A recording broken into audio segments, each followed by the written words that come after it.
During the Civil War, photography heroized the leading politicians and military officers, memorialized sites where the war was waged, and remarkable for the time, revealed how violent and deadly the battles between the Union and Confederate forces actually were.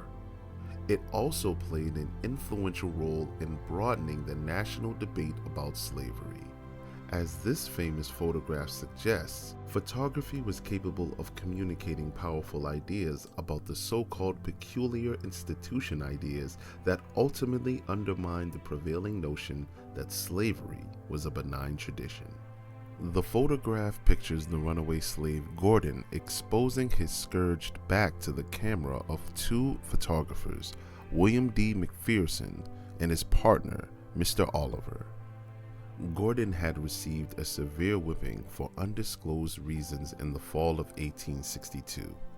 This beating left him with horrible welts on much of the surface of his back, while the plantation owner discharged the overseer who had carried out this vicious attack. For the next 2 months, as Gordon recuperated in bed, he decided to escape. In March 1863, he fled his home, heading east towards the Mississippi River.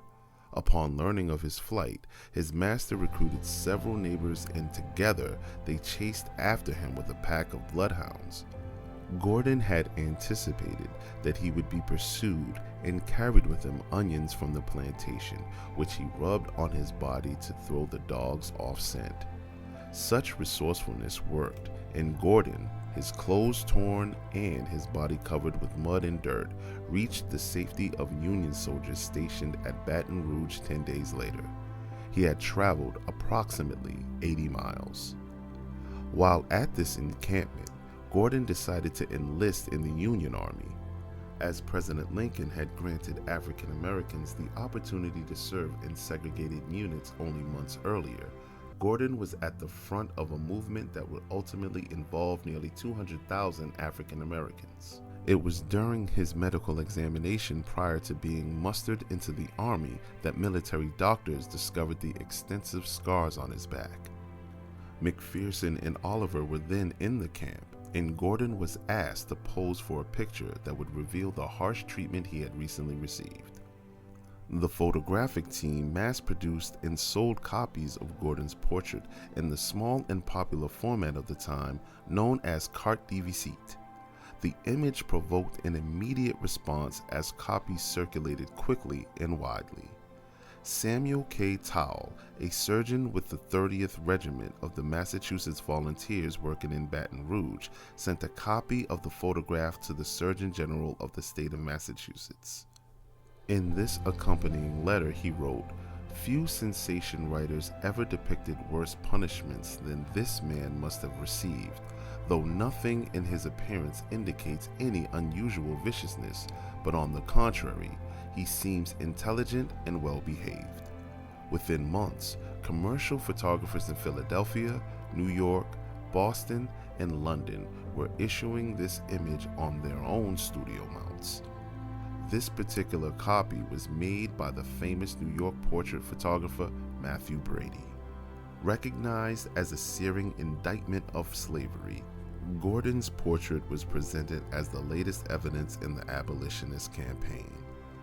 An unidentified writer for the New York Independent wrote, "This card photograph should be multiplied by 100,000 and scattered over the states. It tells the story in a way that even Mrs. Harriet Beecher Stowe cannot approach because it tells the story to the eye." Abolitionist leaders such as William Lloyd Garrison referred to it repeatedly in their work. On July 4, 1863, Harper's Weekly reproduced the image as a wood engraving in the article. A typical Negro, 2 other portraits of Gordon, one as he entered our lines and the other in his uniform as a U.S. soldier, were also included. Together, these 3 images and the accompanying article about his harrowing journey and the brutality of Southern slaveholders transformed Gordon into a symbol of the courage and patriotism of African Americans. His example also inspired many free blacks in the North to enlist. Records of Gordon's military service during the Civil War are incomplete. Harper's Weekly reported that he served as a Union guide in Louisiana, and that during one expedition he was taken captive by Confederate forces, beaten, and left for dead. Yet he supposedly survived and returned to Union lines. The Liberator reported that he served as a sergeant in an African American regiment that fought bravely at the siege of Port Hudson, an important Confederate stronghold on the Mississippi River 20 miles north of Baton Rouge. This battle on May 27, 1863, marked the first time that African American soldiers played a leading role in an assault on a major Confederate position.